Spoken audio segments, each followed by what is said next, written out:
সকলোৱে সুধি আছিলে কৌশিক দেহাই ভাত খাব পাৰিছে নাই। কৌশিক দেহাই ভাত খাব পাৰিছে এতিয়া। আৰু দাইল অকণমান বনাইছিলোঁ, তাৰপিছতে মাংস ভাজি। এইটো ভিডিঅ' কালিও হয়, কালিও দিম বুলি আহিছিলোঁ, যিহেতু কৌশিকক লৈ বহুত অশান্তি হয় কেতিয়াবা, সেইটো কাৰণে মানে দিয়া নহ'লে আৰু এডিট আজি কৰিব লগা হৈছে। কৌশিক দেহাই এতিয়া ভাত খাব পাৰিছে, কিন্তু ভাত খোৱাৰ প্ৰতি ঘনাই পানী খাব লাগে, যিহেতু তাৰ ডিঙিৰ হাড়কেইডাল চাপ খাই গৈছে বুলি কৈছে। আৰু তাৰতো আকৃতিটো হয়তো আমি মাক বাপেক যদিও অকণমান হ'লেও ধৰিব পাৰোঁ, কিন্তু আপোনালোকে হয়তো ভালকৈ ধৰিব পাৰিব। কৌশিক দেহাৰ লাহে লাহে অৱস্থাটো বহুত সংকটজনলৈ গৈ আছে। ভগৱানক এটাই প্ৰাৰ্থনা কৰোঁ, কৌশিক দেহাক যাতে সদায় ভালে কুশলে ৰাখক। আজি যেনেকৈ হাঁহি আছে কাইলৈও তেনেকৈ হাঁহি থাকক, সেইটোৱে ভগৱানৰ ওচৰত প্ৰাৰ্থনা কৰোঁ। আৰু সঁচাকৈ কৌশিক দেহাক যিসকলে বিতৰ্কৰ মাজলৈ আনিছে বা বেয়াকৈ কয়, এবাৰ হ'লেও ভাবি চাবচোন এই ল'ৰাটোৱে কিমান কষ্ট ভুগি আছে। আজি ছ'চিয়েল মিডিয়াত এটাৰ কাৰণে 24 ঘণ্টা ৰুমটোত সোমাই থাকি আবদ্ধ হৈ থকাতকৈ দুজনৰ লগত যদি কথা পাতোঁ তেনেহ'লে মনটো ভাল লাগিব। বহুত কষ্ট পাৰ কৰিছোঁ কৌশিক দেহাক লৈ। আজি আপোনালোকে ছ'চিয়েল মিডিয়াত দুদিন দেখিছে কাৰণে লগ পাইছে। যিসকল ওচৰৰ পৰা আহি দেখিব সেইসকলে গম পাব আমাৰ ভৱিষ্যত কি বা আমাৰ জীৱন কি বস্তু।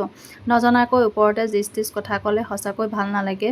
আৰু যিসকলে ভিডিঅ'টো চাবলৈ মন যায় নাচাব, কিন্তু কৌশিক দেহাক লৈ বহুত মানুহে ফোন কৰে, মানে মেছেজ কৰে, কৌশিক দেহাই ভাল পাইছে নাই, খাব পৰা হৈছে নাই। এয়া কৌশিক দেহাই খাইছে যদিও সুস্থ নহয়। আৰু ভাত ইমান কেইটামান আনো, তথাপিও কৌশিক দেহাই কিন্তু গোটেইকেইটা ভাত খাব নোৱাৰে।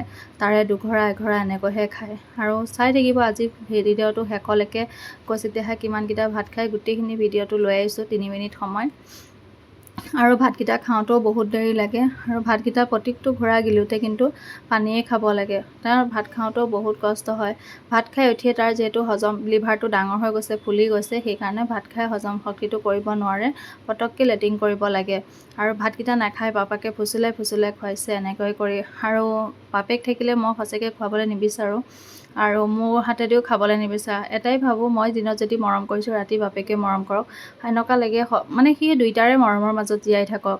সেইটো কাৰণে প্ৰায় ভাত পাপাকে খুৱাই দিয়ে, মোৰ হাতেদি কৌশিকে খাব নিওঁ। আৰু সঁচাকৈ এতিয়া অকণমান ডিঙিটো শুকাইছে বুলি কৈছে যদিও ডক্টৰে, সম্পূৰ্ণভাৱে চাগে হয়তো শুকোৱা নাই। সেইটো কাৰণে অকণমান গৰম থাকিলেও কৌশিকে খাবলৈ অকণমান মুখখন তেৰা বেকা কৰে। আৰু সঁচাকৈ এনেকৈ স্মৃতিবোৰ সাঁচি ৰাখিছোঁ। কেতিয়াবা চালে মনটো ভাল লাগে যে হয় দেই, দেহাক এনেকৈ ভাত খুৱাই দিছিলোঁ বুলি। আৰু সঁচাকৈ আগৰ ভিডিঅ'বোৰ নাথাকিল কাৰণে আজি কথা কোৱাৰ ভিডিঅ', কৌশিকে ধেমালি কৰি থকা ভিডিঅ', প্ৰতিটো ভিডিঅ' আমাৰ হাতত নাইকিয়া।